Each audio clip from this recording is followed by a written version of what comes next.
बसू आपण. स्तुती करतो देवाची, महिमा देतो प्रभूला. अतिशय जगाला थक्क करणारी घटना जी मानवी इतिहासामध्ये अजूनपर्यंत कधी घडली नाही. अनेक लोक जगामध्ये आले, त्यांनी लोकांना देव सांगितला, देवाची ओळख करून दिली. काहींनी समाधी घेतली, त्यांची थडगे बांधले. काही लोक गायब झाले, काही लोकांना ते दिसले नाही. परंतु येशू ख्रिस्त ज्याच्या संबंधानं म्हटलं, जो क्रुसावरती मेला, ज्याला कबरेमध्ये पुरलं, परंतु कबरेवरची तोंड काढून जगाला तो प्रगट झाला. तो मेला होता आणि तो पुन्हा जिवंत झाला. मानवी इतिहासातली पहिली घटना, आजपर्यंत कधी घडली नव्हती. आणि क्रुसावरच्या येशूला गुड फ्रायडेला लोकांनी पाहिलं, ऐकलं, परंतु पुनरुत्थित येशूला पाहणं आता गरजेचं आहे. क्रुसावरचा येशू आम्हाला हातबल दिसतो, परंतु आम्हाला दिसतं की क्रुसावरती मरण त्यांनी पत्करावं, त्याचं मरण क्रुसावरती व्हावं, ही दैवी योजना होती, देवाच्या योजनेचा भाग होता मानवाच्या तारणासाठी. जसं त्याचं क्रुसावरचं मरण मानवाच्या तारणासाठी होतं, तसं त्याचं पुनरुत्थान सुद्धा मानवाच्या तारणासाठी होतं. मानवामध्ये एक आशा निर्माण व्हावी. या जगामध्ये जे मृत्यूचं तांडव, मृत्यूचं भय निर्माण झालेलं होतं, प्रत्येक व्यक्तीला मरणानंतर काय, हा सगळ्यात मोठा प्रश्न लोकांसमोर होता. काय मरणानंतर? आणि म्हणून जगामध्ये असणारे लोक ते मरणापर्यंतच्या जीवनाचा विचार करतात. त्यांना असं वाटतं मरणानंतर काही नाही. एकदा माणूस मेला, मातीमध्ये गेला, त्याला जाळलं, त्याला पुरलं, त्याला पक्ष्यांनी खाल्लं, मग त्यांना असं वाटतं की याच्या पलीकडचं जीवन नाही. माणूस मेला की सगळं संपलं. आणि त्याचा परिणाम काय होतो माहिती का? ज्या स्मरण आणि संपणं या गोष्टीचा विचार करतो, त्या पृथ्वी तलावर तो जसं पाहिजे तसं जीवन जगायला सुरुवात करतो, कारण त्याला मरणानंतर आशा नाही. परंतु मानवाची विचारसरणी बदलली जावी. येशू ख्रिस्ताच्या पुनरुत्थाना संबंधानं ज्यास आम्ही पाहतो, तर तिथं असं लिहिलं की येशूचं पुनरुत्थान हे शिष्यांना वायफळ बडबड वाटली. आज बऱ्याच लोकांना येशूचं पुनरुत्थान वायफळ बडबड वाटत का? कारण त्यांना जगामध्ये आहे तसं जीवन जगायचं असतं, त्यांची इच्छा जसं त्यांना पाहिजे तसं. परंतु पुनरुत्थानाचा संदेश तुमच्या विचारांना बदलून टाकण्याचं काम करतो आणि तुम्हाला आतमध्ये जाऊन विचार करण्यासाठी प्रेरित करतो. अरे मी पण मरणार आहे आणि मी पण मेल्यावर परत उठणार आहे, कारण जसा ख्रिस्त उठला तसं आम्ही पण उठणार आहोत. पण उठल्यावर पुढं काय, हा प्रश्न आहे. उठल्यावर पुढं काय? म्हणून पुनरुत्थानाचा संदेश ऐकत असताना आज आम्ही आमचं टायटल देणार, होय तो उठला आहे, होय तो उठला आहे. म्हणजे डोक्यातलं सगळं कन्फ्युजन निघून गेलं पाहिजे. कबर रिकामी आहे, होय तो उठला आहे. वचन वाचूया. मार्काचं शुभवर्तमान 16वा अध्याय 1 ते 8 पर्यंतची वचन आपण वाचूया. मार्क शुभवर्तमान 16वा अध्याय 1 पासून 8 पर्यंतची वचन. येशूचे पुनरुत्थान. येशूचं पुनरुत्थान. नंतर शब्दात गेल्यावर. मगदालिया मरिया, याकोबाची आई मरिया व सलोमे यांनी तिकडे जाऊन त्याला लावण्याकरिता सुगंधी द्रव्य विकत घेतली. आणि आठवड्याच्या पहिल्या दिवशी भल्या पहाटेस सूर्योदयाच्या समयी त्या कबरेजवळ आल्या. तेव्हा त्या एकमेकीस म्हणत होत्या, कबरेच्या तोंडावरून धोंड आपल्याकरिता कोण लोटील. त्यांनी वर पाहिलं, तो धोंड एकीकडे लोटलेली आहे असे त्यांच्या दृष्टीस पडलं. ती तर फारच मोठी होती. मग कबरेच्या आत त्या गेल्या. तेव्हा पांढरा जगा घातलेला एका तरुणाला उजव्या बाजूस बसलेले पाहून त्या चकित झाल्या. तो त्यांना म्हणाला चकित होऊ नका. वधस्तंभावर खिळलेल्या येशू नासरेतकराचा शोध तुम्ही करीत आहात. तो उठला आहे. तो येथे नाही. त्याला ठेवले होते. ती ही जागा पहा. तर जा त्याच्या शिष्यांना व पेत्रालाही सांगा की तो तुमच्या पुढे गालिलात जात आहे. त्याने तुम्हाला सांगितले होते.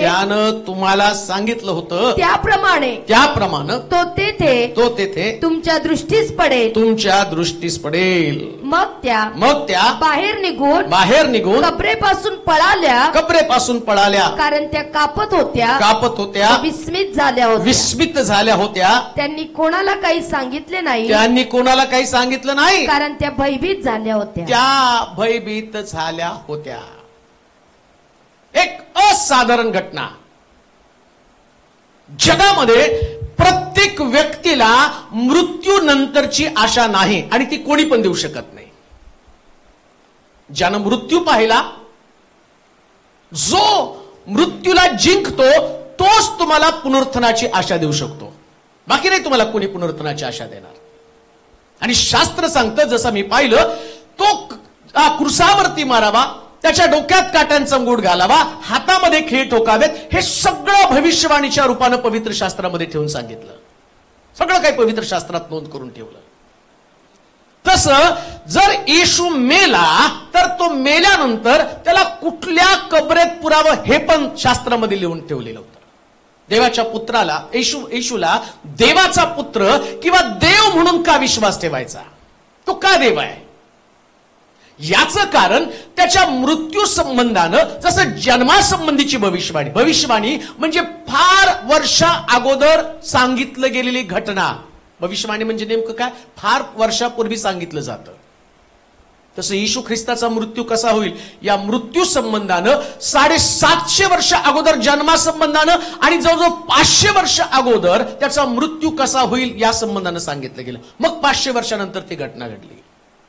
तसं त्याचा मृत्यू झाल्यावर त्याला कुठल्या कबरेमध्ये पुरावं असं कधी होईल का हो? माणूस मेल्यावर त्याला कुठल्या कबरेत, आत्ता जरी तुम्ही गेला कबरेमध्ये पुरायला तरी तुम्हाला इच्छित कबर मिळत नाही. जागा असेल तिथं पुरलं जातं. परंतु येशू संबंधानं यशाचं पुस्तक 53 अध्याय 9 वचन वाचा, म्हणजे पुढे आपल्याला जाता येईल. यशा 53. त्याची कबर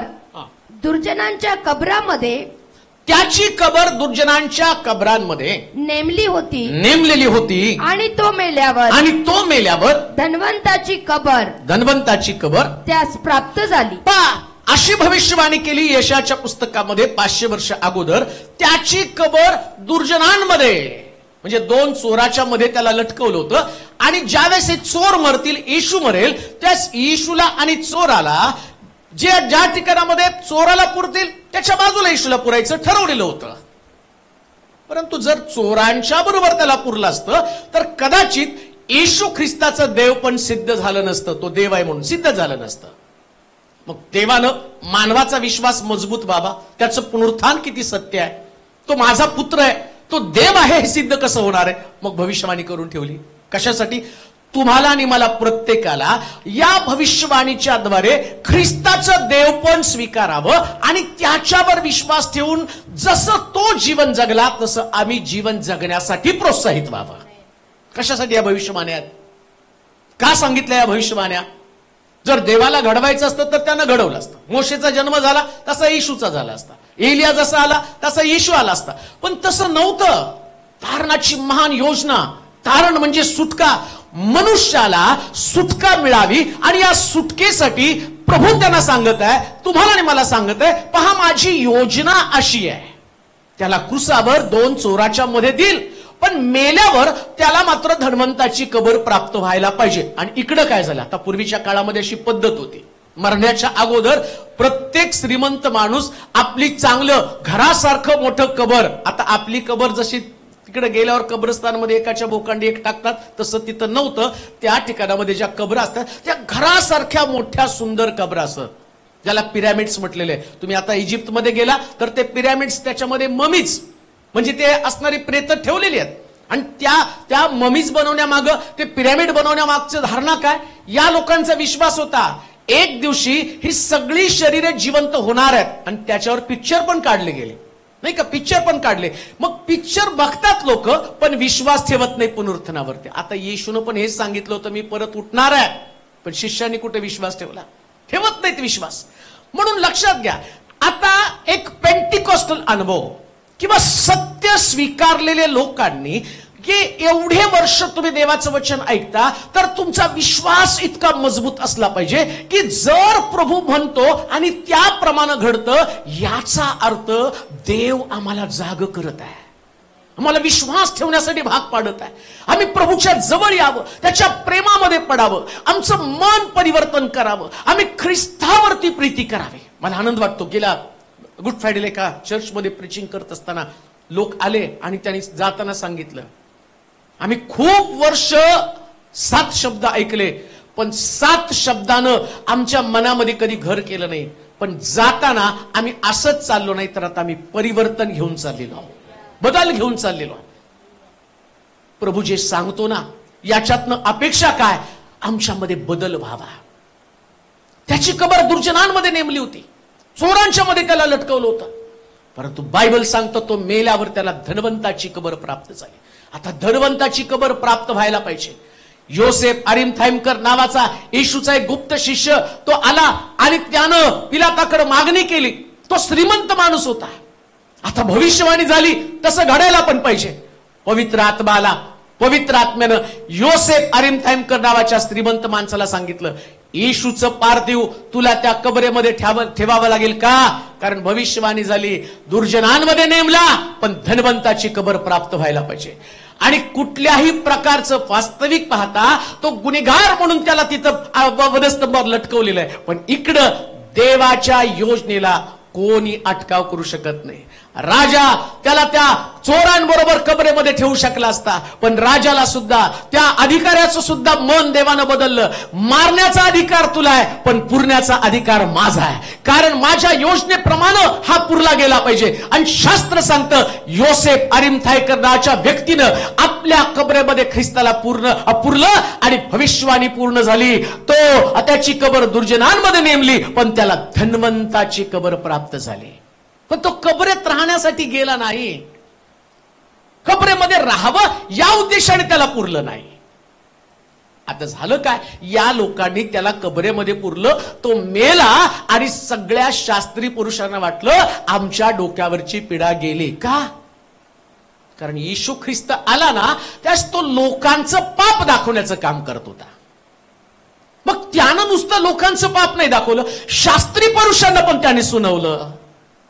शास्त्री पुरुषांना पण त्यानं म्हटलं, चुना लावलेल्या थडग्यांनो, सापाच्या पिलांनो. मग आता शास्त्री पुरुषांना वाटलं, लोक पूर्वी चर्चला येत होते, आता चर्चला यायच्याऐवजी येशूच्या मागे जायला लागले.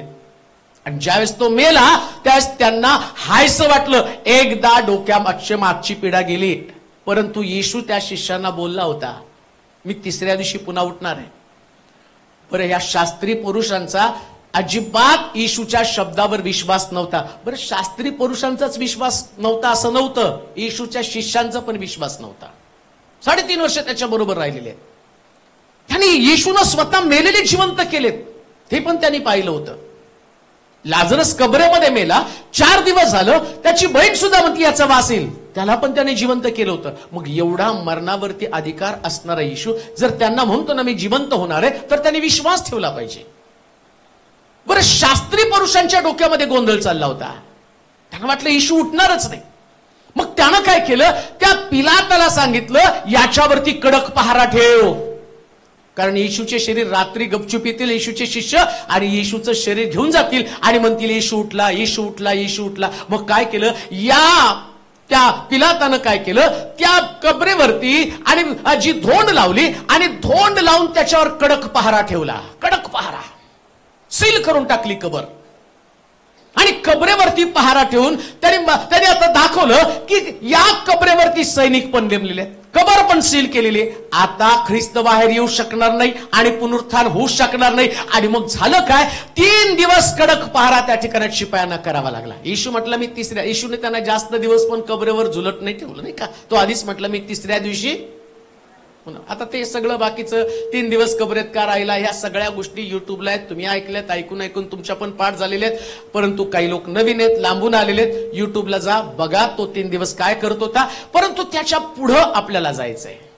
पुढं काय जायचंय, कसं वाचूया ते मार्काचं शुभवर्तमान 16वा अध्याय आणि त्याचं पहिलं वचन. नंतर शब्दात गेल्यावर मगदालिया मरिया, याकोबाची आई मरिया व सलोमे यांनी तिकडे जाऊन त्याला लावण्याकरिता सुगंधी द्रव्य विकत घेतली. आणि आठवड्याच्या पहिल्या दिवशी भल्या पहाटे सूर्योदयाच्या समयी सूर्य उगवण्याच्या समयी त्या कबरेजवळ आल्या. त्या कुठं गेल्या, कबरेजवळ. आता एक गोष्ट जाता जाता शिक्षणाच्या रूपानं अनेक लोकांच्या डोक्यामध्ये जो गोंधळ आहे, मला सारखे रोज मेसेज आलेत, कालपासून सारखे मेसेज येत आहेत. आणि त्या मेसेजमध्ये ते असं म्हटलं, नेमका शब्दात शनिवार का रविवार. आणि त्या प्रश्नाचं उत्तर शब्दात म्हणजे शनिवारच आहे. शब्दात शनिवारच आहे. शब्दाच्या आठवड्याच्या पहिल्या दिवशी, त्याच्या अगोदरचं वचन. नंतर शब्दात गेल्यावर म्हणजे शनिवार संपला आणि आठवड्याचा पहिला दिवस रविवार. सरकार तुम्हाला पहिल्या दिवशी सुट्टी देत, पण सांगतं तुम्हाला 7व्या दिवशी सुट्टी आहे. वास्तविक पाहता तुमचा तो पहिला दिवस आहे. आता झालं काय, शब्दात संपला. आता शब्दात असल्या कारणानं कबरेकडे जायला मनाय, कारण शब्दाच्या दिवशी कोणतंच काम करायचं नाही. मग कब्रस्तानमध्ये आता बघा, आमच्याकडे तर शब्दात असो कुठल्या असो, कबर म्हणल्यावर एवढी प्रिय. 2 नोव्हेंबरला कुठला पण दिवस येऊ द्या, शनिवारी येऊ द्या, रविवारी येऊ द्या, काय पण येऊ द्या, पण थडग्याजवळ जाऊन तिथं काहीतरी चिमण चारा ठेवल्याशिवाय, मेणबत्ता लावल्याशिवाय, अंडी दूध ती ठेवल्याशिवाय आम्हाला बरं वाटत नाही. पण त्या काळामध्ये शब्दाताच्या दिवशी कोणतंच काम करायचं नाही, हा नियम इस्रायल लोक काटेकोरपणे पाळत होते. आणि म्हणून शब्दात संपल्याबरोबर सूर्य उगवण्याच्या वेळेस, भल्या पहाटे असं त्याला म्हटलेले, पण सूर्य भल्या पहाटे उगवत नाही. पण जर बघितलं तुम्ही लोकांची दिंडी, तर ती अंधारातच निघलेली आहे, अंधारातच कब्रस्तानमध्ये पळाली.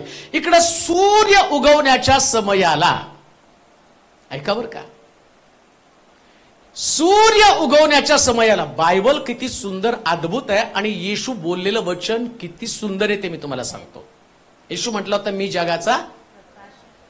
आणि हे लोक कबरेकडं सूर्य उगवण्याच्या अगोदर गेले आणि कबरेतनं खरा सूर्य बाहेर आला, ज्याचं नाव येशू होतं. आणि त्यानं सांगितलं, सूर्याला म्हटलं तू उगवू नकोस, जगाला प्रकाश देण्यासाठी मी आलो.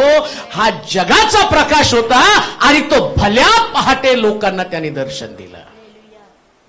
हा जगाचा प्रकाश होता.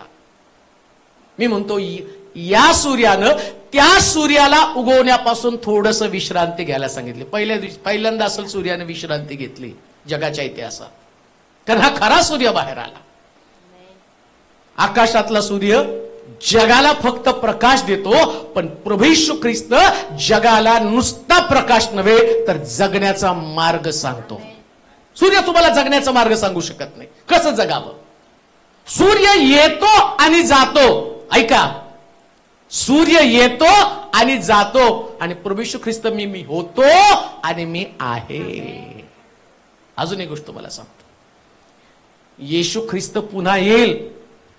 त्यास असं लिहिलं, त्याचं चिन्ह काय, हा सूर्य लोप पावणार आहे, काळा ठिक्कर पडणार आहे असं म्हटलेलं आहे. का हो, खरा सूर्य आल्यावर या डुप्लिकेट सूर्याच्या अस्तित्वाची गरजच नाही. आता आमच्याकडे प्रकाश नाही म्हणून देवानं टेम्पररी प्रकाशाची अरेंजमेंट करून ठेवलेली. हा टेम्पररी सूर्य. पण जेव्हा आम्ही स्वर्गामध्ये जाऊ त्यास आम्ही देवासारखे प्रकाशित लोक असणार आहे.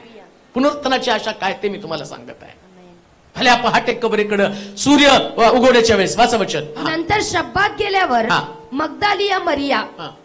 याकोबाची आई मरिया, कोण कोण आहे? मगदालिया, मरिया, मरिया, याकोबाची आई मरिया याकोबाची आई मरिया व सलोमे व सलोमे यांनी तिकडे जाऊन त्याला लावण्याकरिता सुगंधी द्रव्य विकत घेतली. बघा आता येशूचे शिष्य 12, एक मेला यहूदा, फाशी घेतली, त्यानं आत्महत्या केली, पोट फुटून गेला.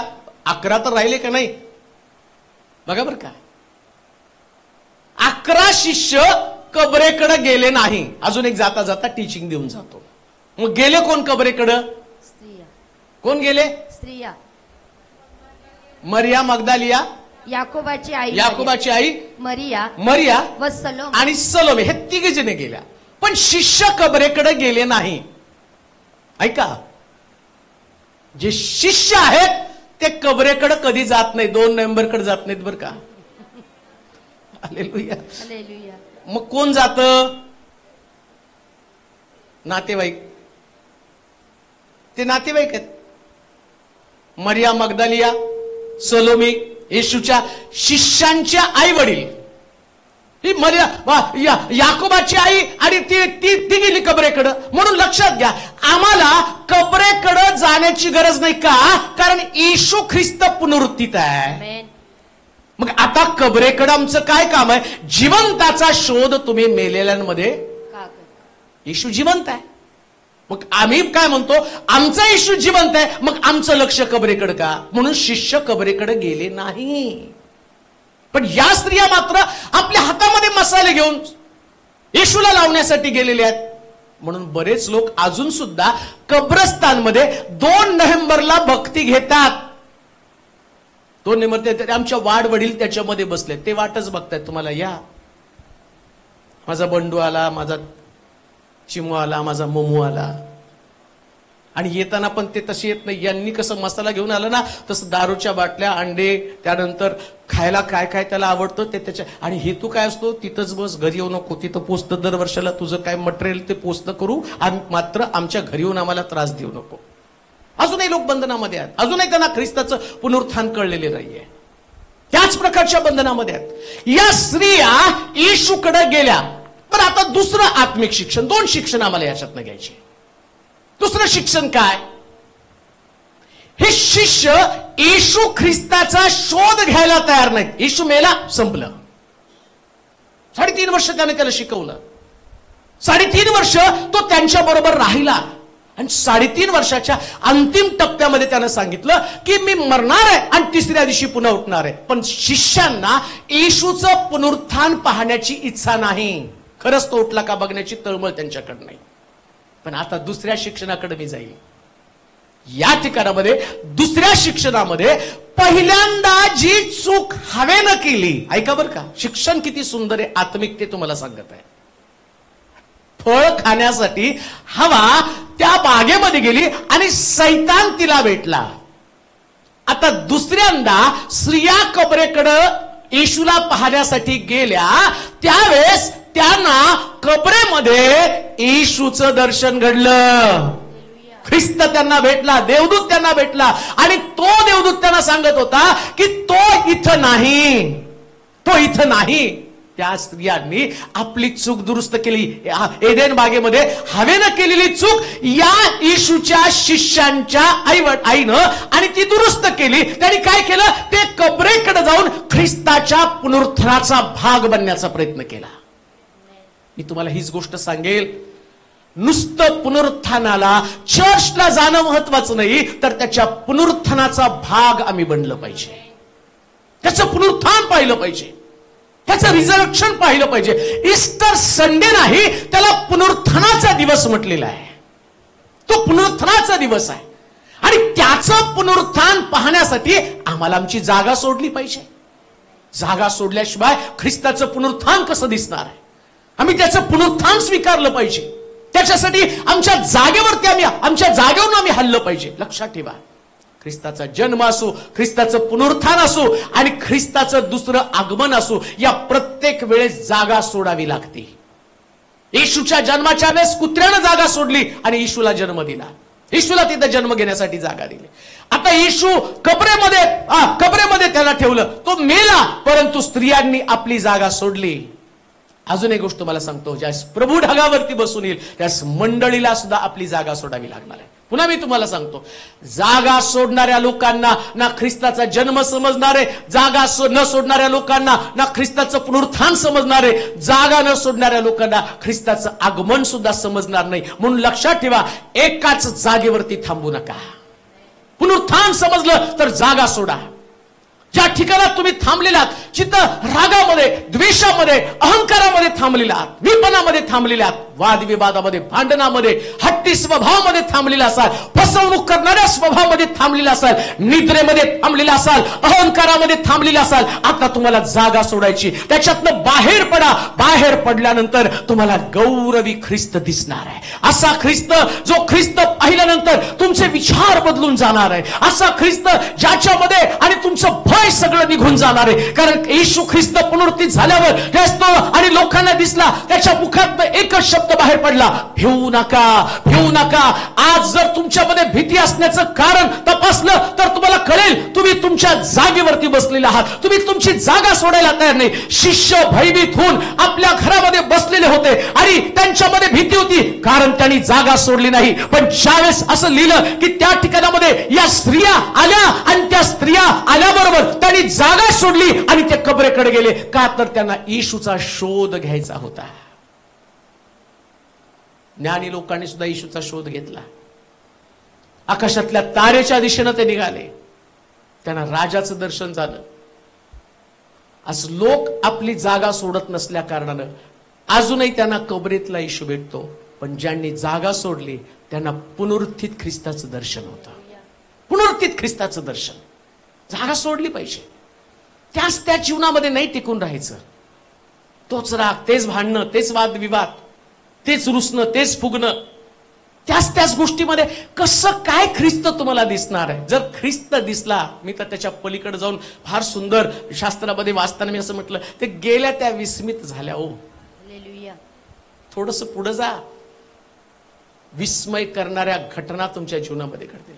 थक्क करणाऱ्या घटना तुमच्या जीवनामध्ये घडतील. पण तिथंच राहाल ना, त्याच गोष्टीमध्ये अडकून पडाल.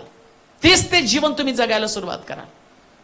तेच रुसणं, तेच फुगणं, तेच वादविवाद, तेच भांडणं, तेच एकमेकाचा द्वेष, तेच कुरकुर, तेच रडणं, तेच आक्रोश. लक्षात ठेवा, याच्यासाठी प्रभूनं तुम्हाला बोलवलं नाही. ख्रिस्त त्याच्यासाठी नाही पुनरुत्थित झाला. त्याचं पुनरुत्थान जे आहे ना, ते गौरवी पुनरुत्थान आहे. आणि म्हणून तिथे असं म्हटलं, काय लिहिले वाचा. आणि आठवड्याच्या पहिल्या दिवशी भल्या पहाटेस सूर्योदयाच्या समयी, भल्या पहाटे सूर्योदयाच्या समयी त्या कबरेजवळ आल्या. तेव्हा त्या एकमेकीस म्हणत होत्या, कबरेच्या तोंडावरून धोंड आपल्याकरिता कोण लोटेल. त्यांनी वर पाहिले, तो धोंड एकीकडे लोटलेली आहे असे त्यांच्या दृष्टीस पडले. ती तर फारच मोठी होती. अजून एक गोष्ट तुम्हाला सांगतो की ज्यावेळेस तुम्ही पुनरुत्थित ख्रिस्ताला भेटायला जाता, पुनरुत्थित ख्रिस्त भेटत असताना तिथं फार मोठी धोंड असणार आहे. ख्रिस्ताला, जिवंत ख्रिस्ताला भेटायचं तर धोंडी मोठ्या असणार आहेत. छोट्या धोंडीची अपेक्षा कशाला करता? पण लक्षात ठेवा, धोंड किती पण मोठी असली तरी धोंडीच्या पाठीमागे जिवंत ख्रिस्त आहे. येशू ख्रिस्त नावेमध्ये असताना सुद्धा मोठं वादळ झालं. वादळ छोटं नाही. येशू ख्रिस्त पुनरुत्थित बघायचा तर मोठी धोंड असणार आहे, सगळ्यात मोठी धोंड. तुमच्या जीवनामध्ये काही मोठ्या धोंडी आहेत, मोठे प्रश्न, मोठ्या समस्या, मोठं आजारपण, मोठे आर्थिक प्रश्न आणि कुटुंबातला वाद पण मोठाच. लुटुपुटीचा वाद नाही. साधी भांडणं घरामध्ये नसतात. याचा अर्थ भांडण करायला मी प्रोत्साहन देत नाही. कधी कधी असं वाटतं की कसं काय वादळ आमच्या घरामध्ये एवढं मोठं आहे. काळजी करू नका. धोंड दिसती ना, असं असताना सुद्धा प्रभूला पाहण्यासाठी निघायला सुरुवात करा. असंच राहू द्या. काही घरातली परिस्थिती असू द्या. पैसे नाहीत घरामध्ये, चर्चला येत आहेत, पैसे नाही तुमच्याकडे, मोठी धोंड आहे. कसं यायचं चर्चला? कसं पाहायचं प्रभूला? वाटतं पुष्कळ प्रभूकडे यावं, आराधना करावी आणि प्रभूच्या संगती चालावं, परंतु तुमची मनस्थिती तशी नसती, बिघडलेली मनस्थिती आहे. काही मनामध्ये जे तुम्ही इच्छिता त्याच्या विपरीत घडलेले, मानसिक शांती तुमची ढळून गेलेली मोठी दोंड आहे. आराधना पण करू शकत नाही. परंतु लक्षात ठेवा, त्या धोंडीला पाहून घरामध्ये बसणं म्हणजे ख्रिस्ताचं पुनरुत्थानच मिस करणं हो. आम्ही म्हणतो नाही का, मी खूप मिस केलं तुम्हाला. मी तर म्हणतो त्या लोकांनी पुनरुत्थान मिस केलं शिष्यांनी, नाही का. ते ज्यावेळेस तिथं जाऊन सांगितलं असतं नाही का सगळ्या शिष्यांना, शेवटी आपण ते करणार लास्टला, एंडला बघणार आहे, जी त्याचं क्लायमॅक्स आहे ते आपण एंडला बघू. हे तिकडे आले यात सलोमी, त्यानंतर मरिया मगदलिया, अजून क्लोपाची, याकोबाची आई मरिया, हा सलोमी, हे तिघी जण तिकडे आल्या. पण त्यांनी कबरेमध्ये डोकावलं. आता कबरेमध्ये डोकावल्यावर धोंड बिंड सगळं बाजूला तर निघाले, आतमध्ये त्यांनी डोकवलं तर इतकं आश्चर्यकारक घटना त्यांनी पाहिल्या, विस्मित झाल्या आणि काही वेळ तर त्यांना काही सुचायलाच तयार नाही.